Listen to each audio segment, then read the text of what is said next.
All right, so you've done your knee cards. If you watched that video, you know, I talked about how we're gonna gain more range of motion through PAILs and rails. So we're gonna go through PAILs and rails specifically with knee internal rotation and knee external rotation as well. So I'm gonna go over internal rotation, and again, a couple of different ways that you can set up. So again, if you're kind of beginning this exercise, you've never done it before, right? Using the ground as an extra stability point to get yourself into a good position. So I can go flat-footed, I can go here, you know, with my ankle up, or sorry, in dorsiflexion, right, to prevent any pronation or supination at the ankle.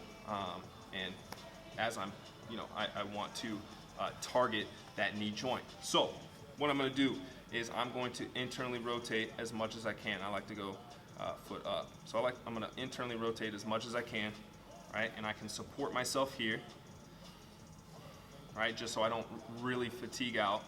And I'm just holding that passive stretch, okay? So again, internally rotated, right? My hip is in a good position. It's exactly where I want it to be, right? I'm not compensating at the ankle at all. And from here, again, holding that for 90 seconds to 2 minutes, right? In that end range. Then from here, right? A couple of different ways that you can do this, right? And for beginners, right? I want to cue kind of pushing into the hand, right? So I'm working that left side, so my right hand is on the inside of my left foot. And what I'm going to do is I'm going to start pushing, or sorry, I gotta reverse that, okay? So what I'm actually gonna start doing, right, once I've held that passive stretch, is I'm gonna place my hand on the outside of my foot here, and what I wanna start doing is creating tension,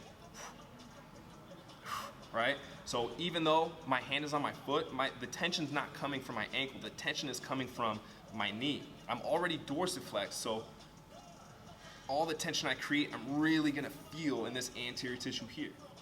So I'm gonna ramp up to about 70% effort, making sure that my hip doesn't slide out at all,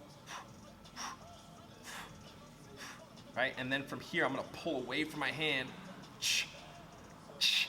and I'm really shaking now, right? Trying to fight for more internal rotation at the knee, okay? So like I talked about, it's not a crazy amount of range of motion. What happened was, if you've ever ramped up in your car, right, to max speed, right? You know, you might be going 100 miles an hour, 120 miles an hour, and that needle kind of bounces, right? And you know, at that top speed, right, you'll see it kind of fluctuate between, you know, if you're going 120 miles, trying to go 120 miles an hour, it might go from like 119, 118, and it'll kind of just bounce like that. So same thing, right? So as I got here, and I was creating that tension, and then I tried to pull away, my foot was kind of doing this, right? Because, right, and it's actually rotating, right? That's coming from the knee joint. I was getting a little bit of, right, choppiness because my nervous system is trying to connect with creating tension in that end range, right? So I'm improving that range of motion.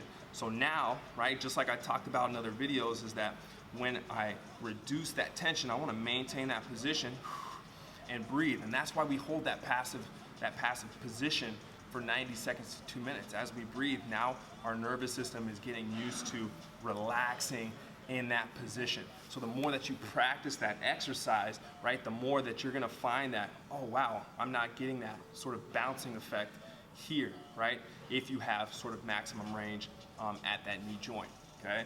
So keep that in mind. Again, the knee is not gonna get nearly as much range of motion as the ankle or the hip. Okay, so again, keep that in mind, right? Don't be distraught with where you're at. This takes time, especially with the knees, and you know, making sure that you're allowing yourself to down-regulate, so you know, ultimately that our nervous system can kind of download all that information and increase the range of motion and integrity at the knee joint. So, working into external rotation, I would do the same thing. Okay. So I would start off in that same position. I would externally rotate, making sure that I'm not pronating at the ankle at all. So holding that passive stretch, 90 seconds to 2 minutes.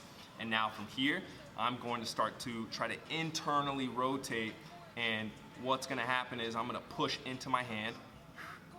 And again, even though my hand is on the inside of my foot, all that tension is coming from here. And I'm driving.